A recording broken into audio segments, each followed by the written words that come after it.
Awo mi do agbendi na miakata miame shio kene le todi ga popo sia me la mo pa me veve kle mo pe ya ya la ne do agbogbo le mia di le Yesu Christ obo ko me mia dogbe de la Emmanuel pe diama awuja ba be aba de gbe fan mo pe nyanyua na mo pe dukon kle ame shio ko onpo sogbe ne mo pe dukon o chala ma na ira ame sia me mo gbogbo kokwe la na pompo na mere ka popo sia le Yesu Christ na pe nkome ma u jidula mi so akpe dada no mi so dodore jipre kafu no le Yesu Christ obo kome e la be we taka ni so nse bla le di mo bubu ale keme le so papre wo didi ple musen ava no radio ame e ye toji no la o sikone le tepe sikole la gbogbo kokwe na to mo se adila apompo no le sa o tros taflache le keke adi le Yesu Christ na pe nkome ma u nse kata to mi ble technicien ple mi mexico no le studio la sion ple tudi no la kata ma u amenu vela ve amerenu kapopo si amena asosende gomele Christ Yesu Christ ya de la pe nkome amen enyo mi trova ame yo enyo nyaso gbe dasiana mama musike ma u dralo ne ya mane to no togo dukon alo juta chantala aye di le kapo si ame akpe na mi so akpe dada na ma wo mi ato e ga be mi anu e ga je le ti e cha gome kudo mi amenu veve asumi asibe mi aga ba te pe mi to aga ma ri ya kudo amenu to wa na mi so akpe dada ne ndi ya mi aga mi ape enu so so di kudo pome mi le pompo kudo pome ke eto te do ma u be po de muji pome ama un to wede ento be po de muji emi gbon be sigbele ke ma un to yin ma u fofo ma u evi ma u gbogbo kokuya nene be po de muji be wo pome do iwa ye ni so ko ba ya mi pompo kudo ma u kenye dodo be ma wa ke wo pome anene a leke be medo apato a eso na mi si ame ebe do ke la wo le pome ame ke ami pompo kudo pome fofo abe do ke la wo do da pome agbo mi pompo kudo pome dada cha be do ke la wo kudo pome agbo ni so ke ba ya mi pompo kudo devio ke le sigbi Kristo te pe le mawu be trinita me a wa cha wa be do wo sigbi pome fofo nene a ebe do wa imaro akpa maton ye mi gbon bayi pome dada cha to amaro akpa maton ke devio ya wato a imaro te pe ton pe ame ton e ma obi oso wa gbo e go me bi onyo le so nuta o jo ya ba tu pome a emi gbon be devio wa ele be vere mena wa do to wa pe jila o wa bu wa pe jila o wa ni to do la evi ko do na to be na wa be agbe keke ana jeji na o la be na etododo enyo vosa tododo me ya ira o to na ye evegwa abe devi nene a devi o do la nya me ke o do na kankan reji do wa be jila oji o do la kan wa be jila oji lenye bo kan wa be jila oji a o la tin kado wa do chanti de kaka de ni le wa si do da wanto wa do kujia la de fugo la kando amebuji donc a devi o te pe akpaton gwa nye be na o la kando wa be jila oji di keke mano wa be jime do wa be jila ogbo ye nene o la kando wa do kuji o la kando ma uji o la tin kado wa be plola lo afi pe ko la no o la kado nene be plola oji ye wa be kadede kwa me wa era na nwere egbe a mi la gba yeji idowo ke ma una mia trozu do da si ke mi la wo ye mi la na akonta egon be na ne to do na wa do da si be yin okwe kwa o la we nti do kokoko a mi la to eji kuro pume fofo ebe do da si ke po kume ne do da eso anyo nugbo a ebe enyanti mi le ja de ngbledo egbe sigbe pome fofo nene a ma obi oso si be na edo la lo eso anyo nu ela ki soanyo enye gbedasi ye mawu ne ta etrozu dodasi ne be echan ela wo etido ela Nyakple ŋɔŋlɔ kɔkɔea Efesetɔwo ƒe agbalẽ tame atɔ̃ kpekpe blaeve-vɔ atɔ̃ agblɔ be azɔ mi ŋutsuwo hã lɔlɔ̃ ɖeka lɔlɔ̃ ɖeto ma si Kristo ɖe fia hamea eye wòku ɖe eta la miawo hã mieɖe eya ke fia mia srɔ̃wo. Azɔ mi ŋutsuwo hã lɔlɔ̃ ɖeto ma si Kristo ɖe fia hamea eye wòku ɖe eta la miawo hã mieɖe eya ke fia mia srɔ̃wo. Amen. Amen. Etutugba wa nya tutugba ke ma ubio so esrɔ̃ su si do ɖa esrɔ̃ nyɔnu gbɔ ewa ne gblɔ bena esrɔ̃ su ne lɔ esrɔ̃ nyɔnua dɔwɔwɔ be nyi enyagbe be nyi gbesia gbe be dɔ be nyi dokuisɔsɔ na be dɔ be nyi ye ne ma ubio nya wa so ŋusu gbɔa efiɔ bena mawa enya be ela te weye lɔlɔ̃ ke srɔ̃ŋusu la sɔ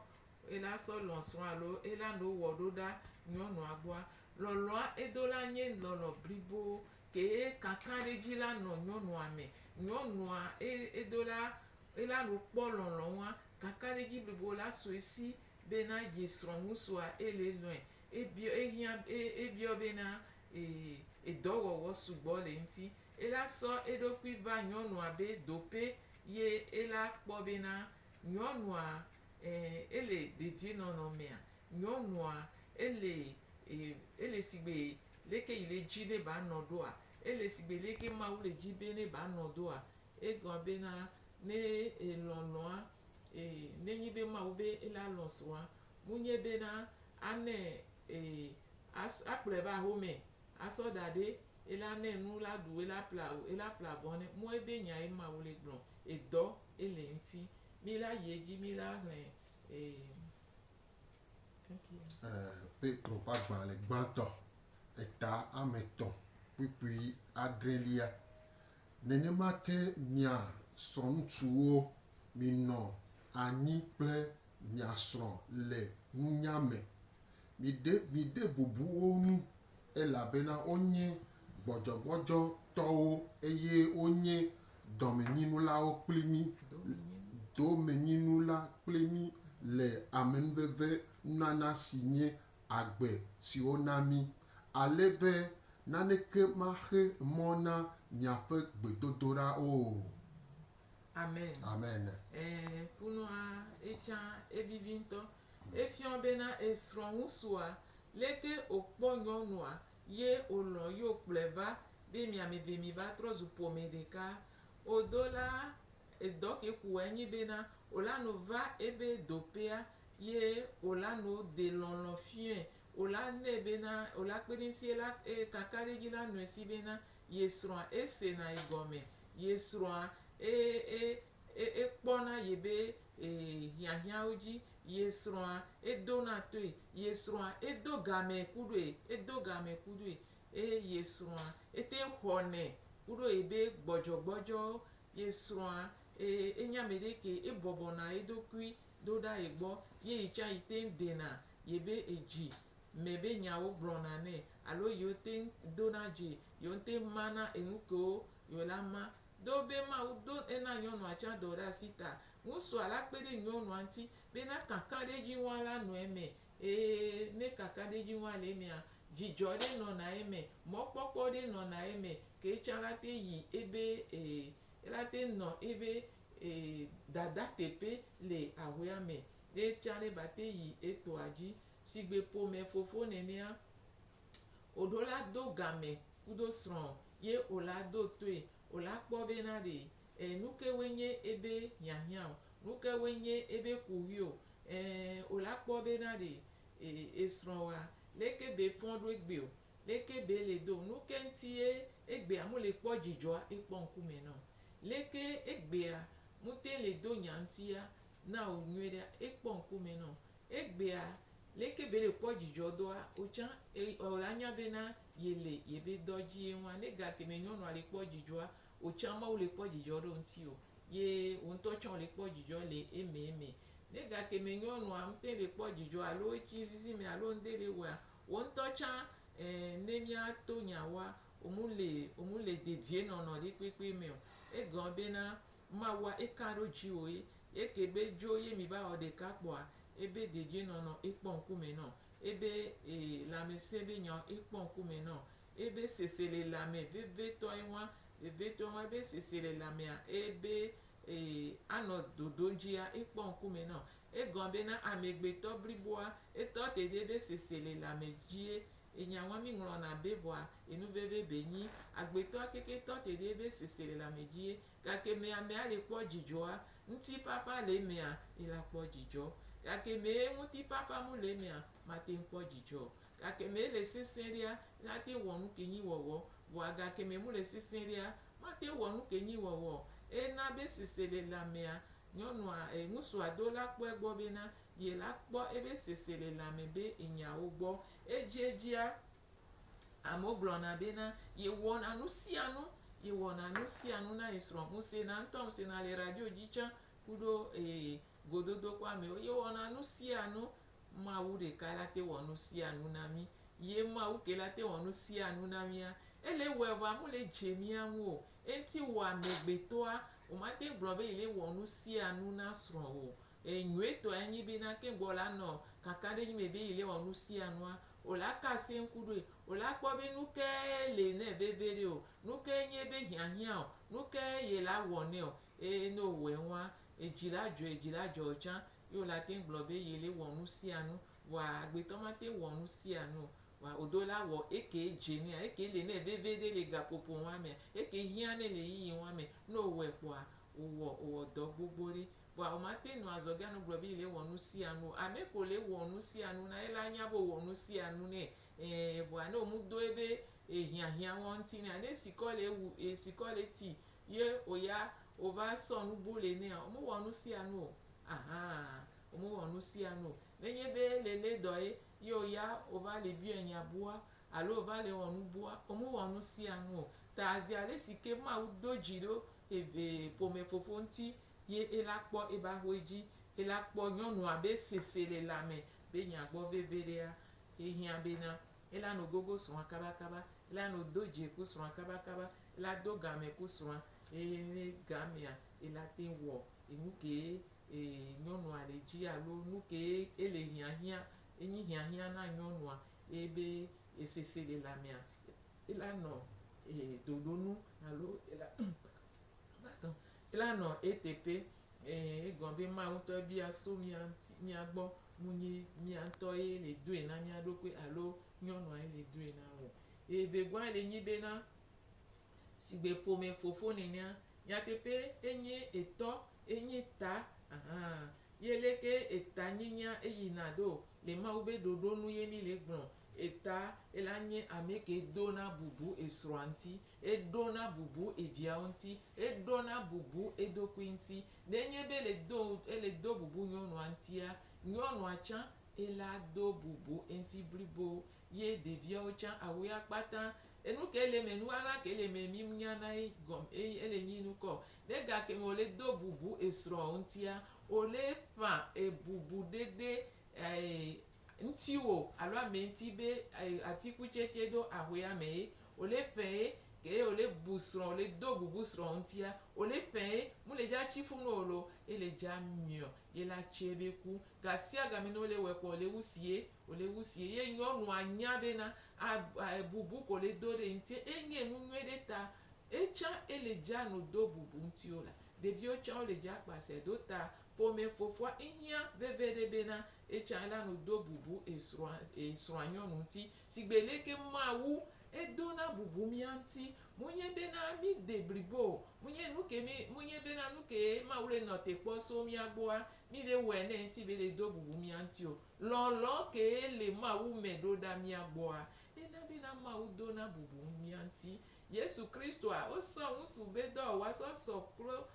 kuɖo Yesu Kristo kuɖo ebe gbedoxɔ alo ebe tsɔtsia Yesu Kristo do na bubu ebe chọọchị anti ntọ munye be na chọọchị ala ewọnyue ye o kekeke alo ebe agbagba jija de bribo wa edo na bubu ebe chọọchị anti egan be na chọọchị a enabe Yesu Kristo abe nkọle diri anyị gbaji Yesu Kristo be nkọle kakala anyị gbaji entia nesigbe pome fofo nene yote ndo na bubu esro ntia otro le do bubu onto dopi ontie otro le do onto dopi oriji otro le defiant pome fofo nyue konye ole defiant sron le defiant ma unto cha ole na kpode mu amekoti oko jesimi ko kpona miye tongwa ele nyebe na pome fofoa enye ameke elakpo pome ata kpɔkpɔa ele ego sugbɔ me ela kpɔ eta le gota ela gba kpɔ eta le ememe ela kpɔ pomea dzi vevetɔ ela kpɔ esrɔ̃a dzi ela kpɔ srɔ̃a dzi le ebe ego si ago me ela kpɔ ɖeviwo tsã dzi ne gake me ele kpɔ esrɔ̃a dzia ele kpɔ eɖokui dzie wa egɔ̃ bena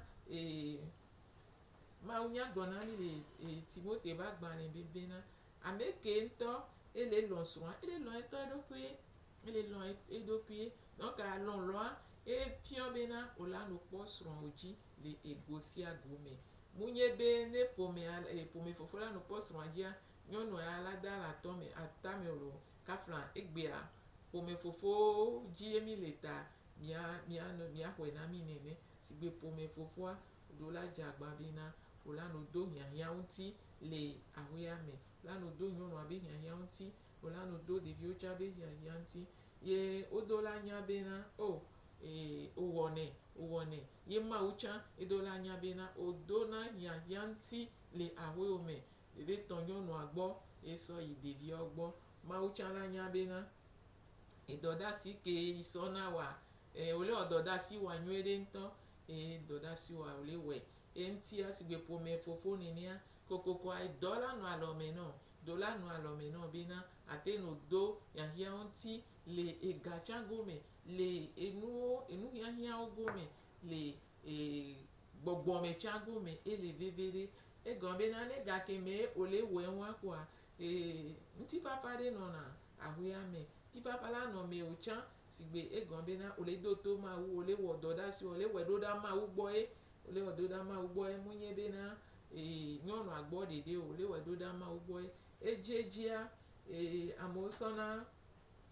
dada sɔdo nɛ me abena enye kplɔ va woe kplɔe va enyɔ etsã ɖe edzo le afi ɖe va mi va do go mi kplɔ mia nɔnɔ va ye voa munye nyɔnua ye le doe na o dodo ke le srɔ̃dedea ŋutie ŋua Mawu wɔ dodo ɖe srɔ̃dede ŋutie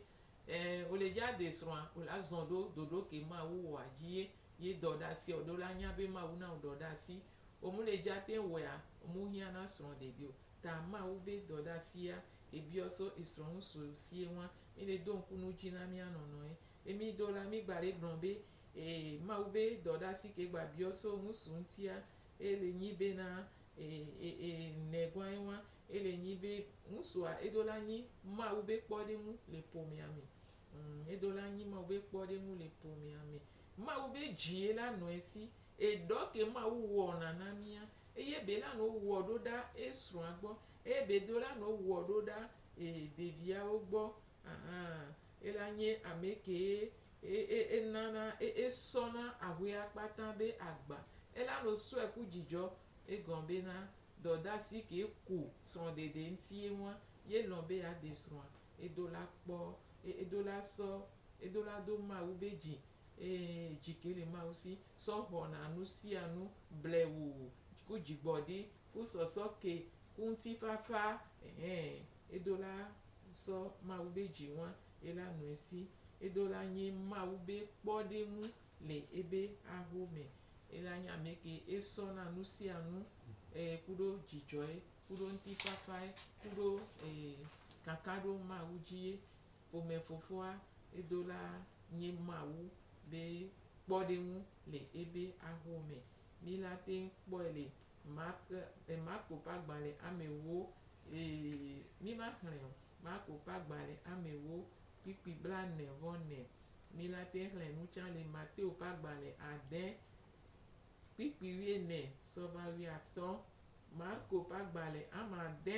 kpikpi wuiadre sɔyi wuienyi mi ma xlẽ o mi la gba yi edzi ƒome fofoa ela nye ame ke etsɔna ebe aƒea dzi etsɔna ebe aƒea dzi enana dedie nɔnɔ ekpɔna ebe aƒea enya ŋutɔ ekpɔna ebe aƒea be dedie nɔnɔ eke ŋutɔ ela kpɔ ebe aƒea be dedie nɔnɔ mi la xlẽ nu le Efeso ƒe agbalẽ eta atɔ̃ kpikpi blaeve-vɔ-enyi. Efeso ƒe agbalẽ eta atɔ̃ kpikpi blaeve-vɔ-enyi.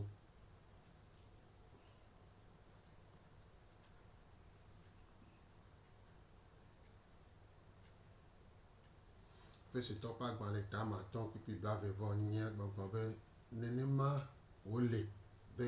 ŋutsuwo nalé be na wo srɔ̃woe eye wòalɔ̃ wo abe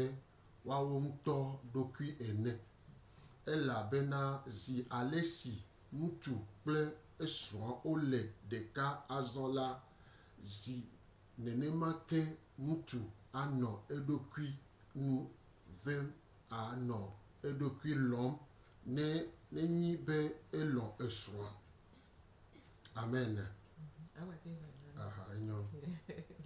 Nenema wòle be ŋutsuwo nalé be na wo srɔ̃woe eye woalɔ̃ wo abe woawo ŋutɔ ɖokui ene elabe zi ale si ŋutsu kple srɔ̃ wole ɖeka azɔ la zi nenema ke ŋutsu anɔ eɖokui nu vem anɔ eɖokui lɔm nenyi be elɔ̃ srɔ̃a. Amen. Amen. Ke abe ƒome fofo nene abe ta nenea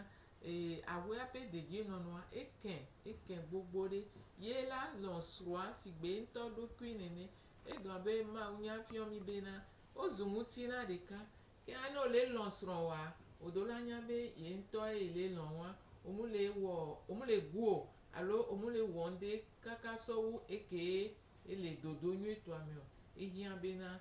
ŋusua la ɔsiasia ebe ƒomea ƒe dedienɔnɔa edo la wɔ eŋuti dɔ ebe lɔlɔ̃a edo la de blibo egɔ̃ be egba le wɔna eŋutɔ eɖokui ŋusua edo la nye ƒomea tsã bena ƒomea be ela do la nya me ke sute edo la nya me ke sute esɔgbe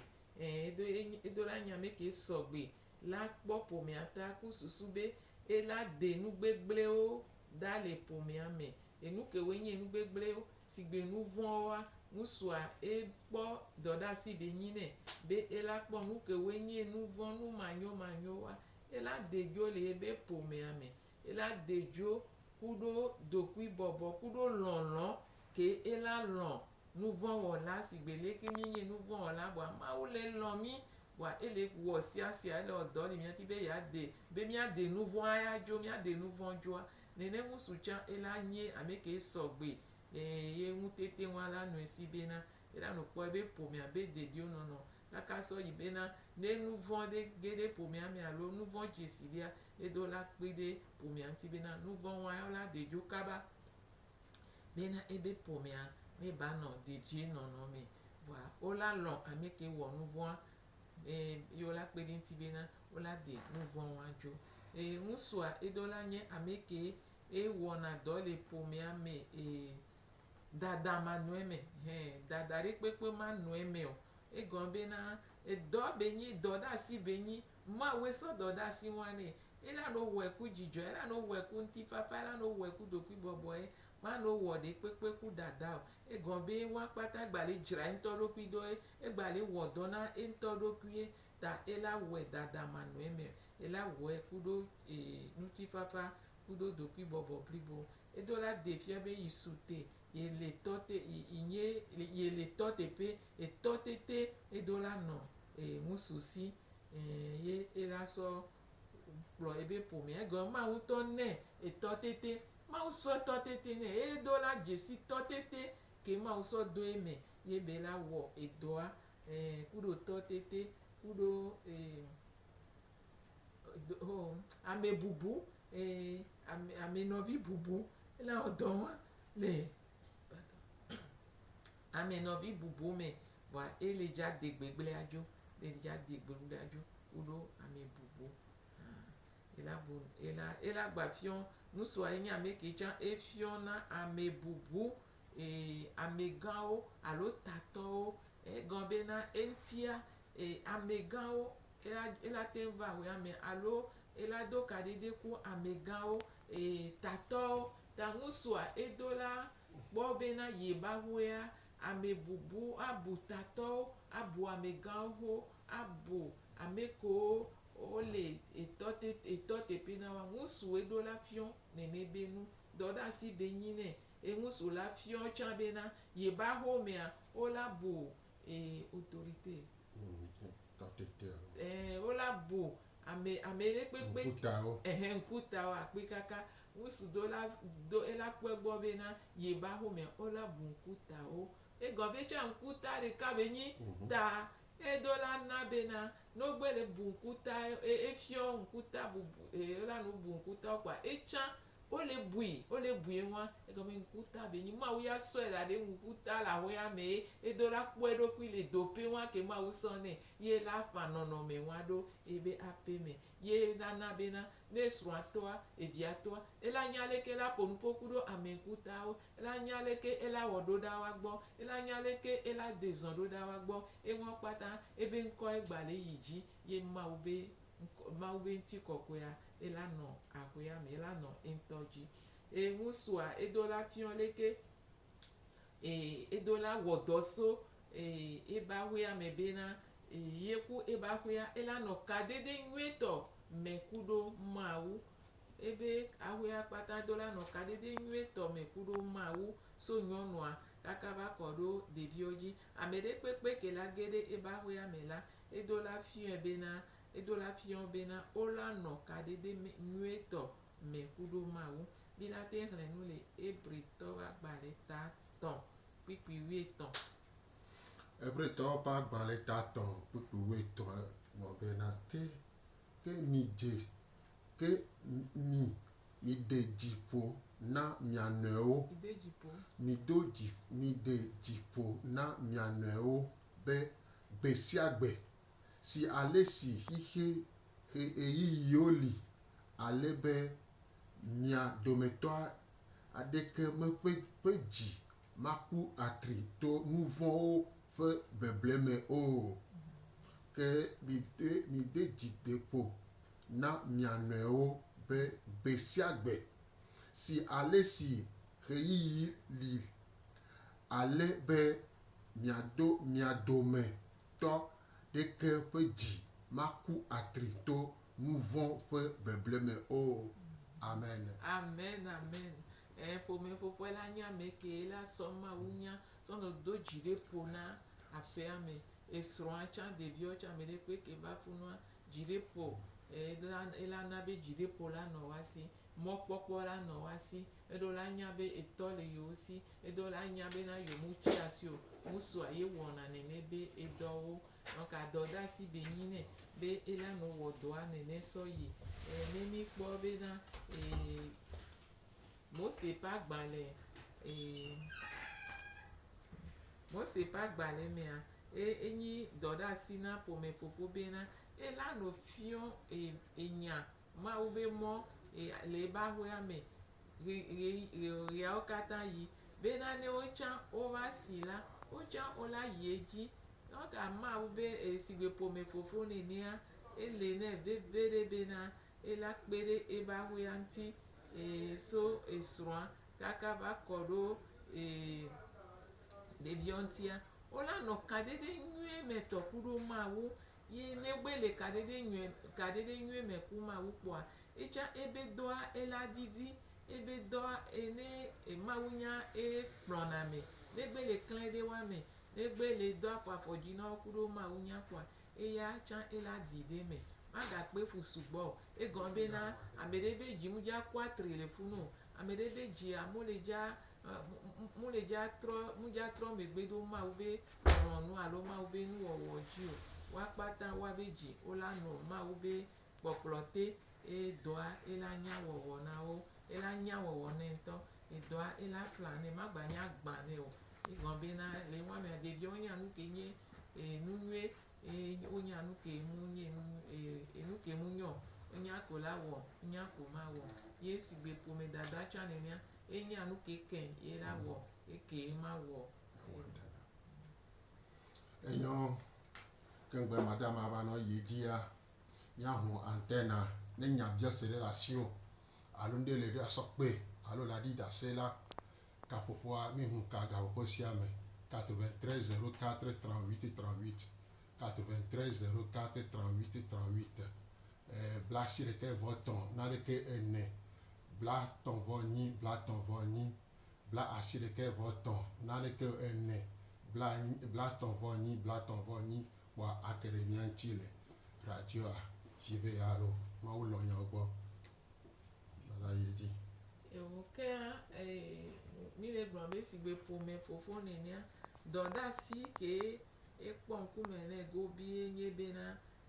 edo la kpɔ ebe ƒomea dzi be ebe ƒomea be ebe ne edo la wɔ dɔ le ebe ƒomea mu nye la kpɔ egba ela wɔ dɔ le ebe ƒomea me be ebe ƒomea kpata wola zɔ mawu be mɔ dzi wola zɔ mawu be dodo dzi wola no zɔ le mawu be tamedodo dzi ye agbã ela nɔ ne vodzoe egɔ̃ be eƒã nu nyuie ɖo ame vɔ enu nyuie wa ela no mie la no tse ku vɔa ne ekedea futoa la va ƒã nu de me ne ezãme ye Allo ame ka fi ka yɔ mi so aha amen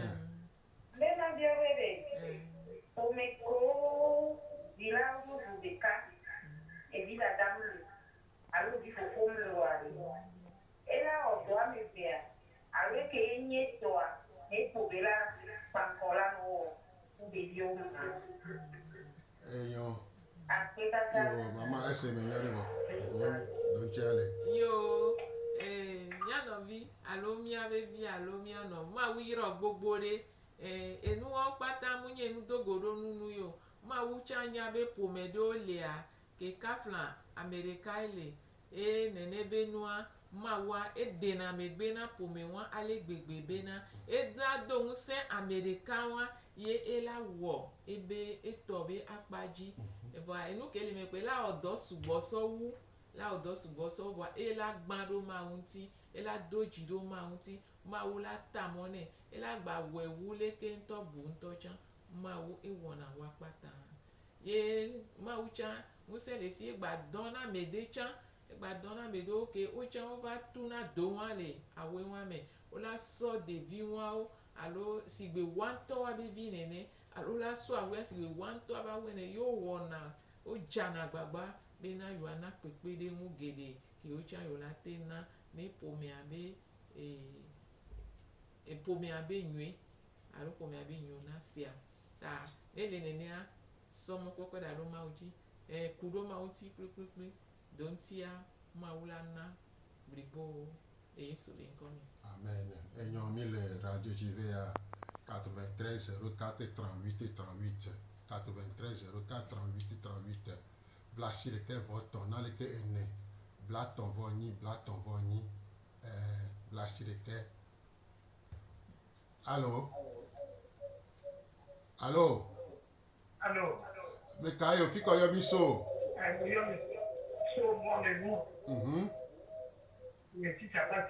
aha cotation biblique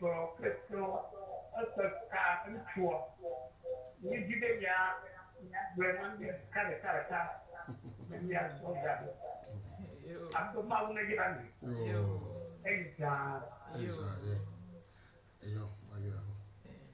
enyo nukatuma mawo ƒe nya la Efesetɔ ƒe agbalẽ etame atɔ̃ kpikpi blaeve-vɔ-atɔ̃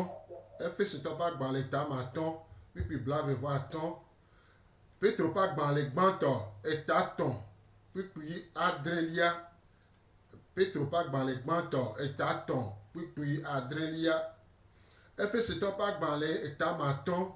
blave voni Efeso pas dans les etamaton puis blave voni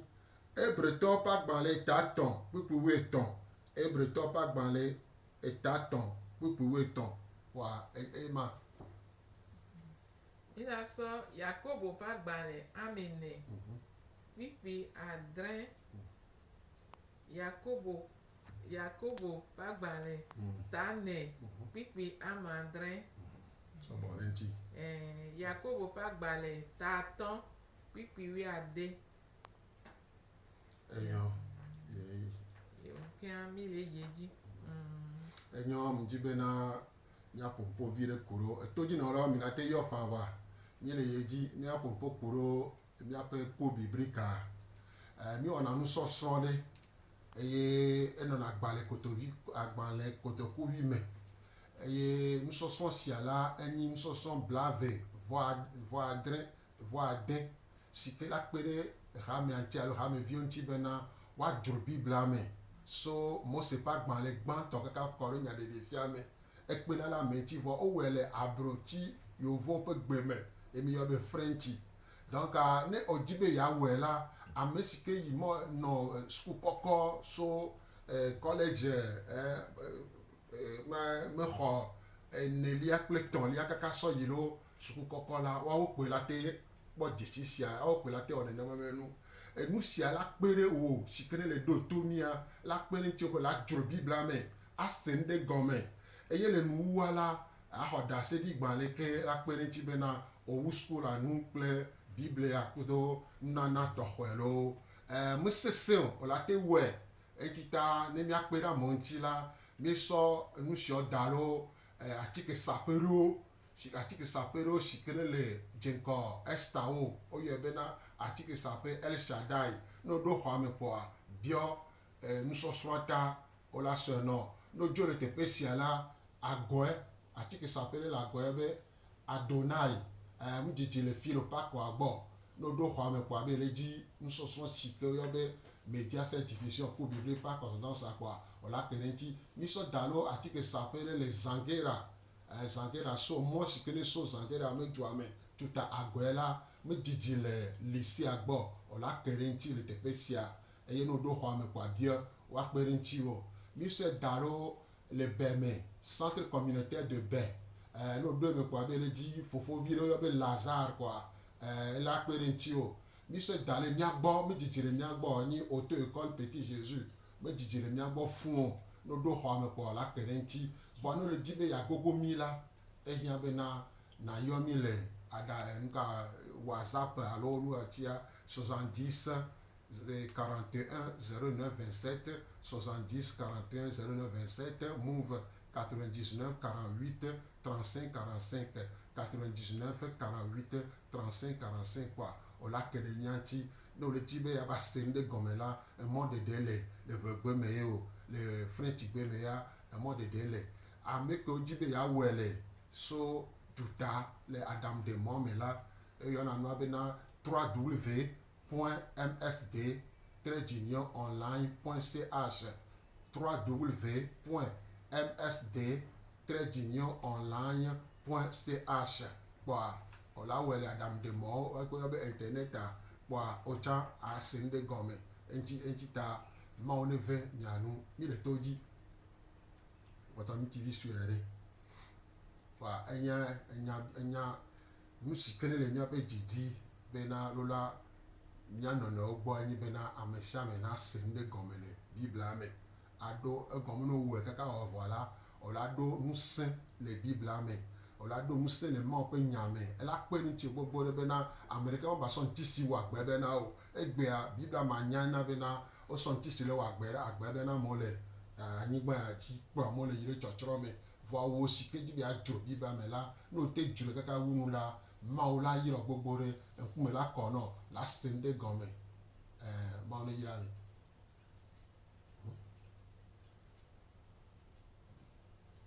Enyo mi le to dzi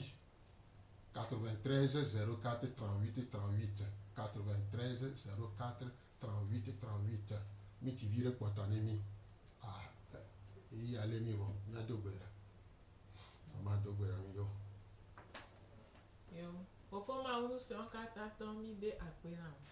Papa mi kafo mi subɔ mi do ɖe dzi. Elabena eganɔ mia gbɔ ye gakplɔ mi le ɣeyiɣia me. Ewoe nye ame si ke wɔ ƒome ta. Nusrɔ̃ƒe nye ƒome ye ema nuwo ɖe ɖoɖo nu ye. Egbea papa mie dze gɔme kple ƒome fofowo be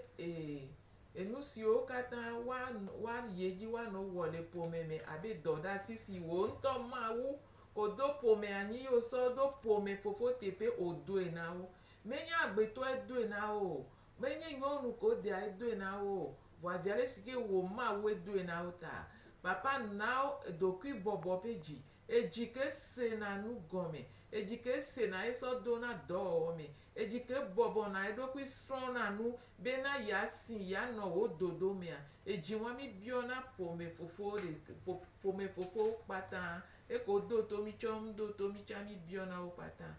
Mi biɔ bena gbɔgbɔ kɔkɔe yi dɔ ya dzi le ƒome sia ƒome me. Bena ƒomewo na wɔ ɖeka na nye ɖeka na zu ɖeka si gbe le yi ke ne dzi nene. Ale yi ke papa manya ana be ƒomeawo wo didi le wa nɔnɔ gbɔ la. Mi biɔ bena to nusɔsrɔ̃ ya me kpe ɖe ŋɔti be ame sia ame na trɔ va ebe dɔɖasi gbɔ be ƒomea na nye ɖeka abe ale yi ke wo Mawu fofo Mawu vi Mawu gbɔgbɔ kɔkɔe mi le nene. Gbɔgbɔ kɔkɔe kpɔ nya ya ta, gbɔgbɔ kɔkɔe do ŋusẽ nya ya, gbɔgbɔ kɔkɔe gbɔagbe nya ya le woƒe dzi me bena ne va zu enu nyuie azu yayra na wo. Papa mi sɔ ŋuti kɔkɔe na wo ɖeka le Yesu Kristo be ŋkɔ me. Amen. Amen.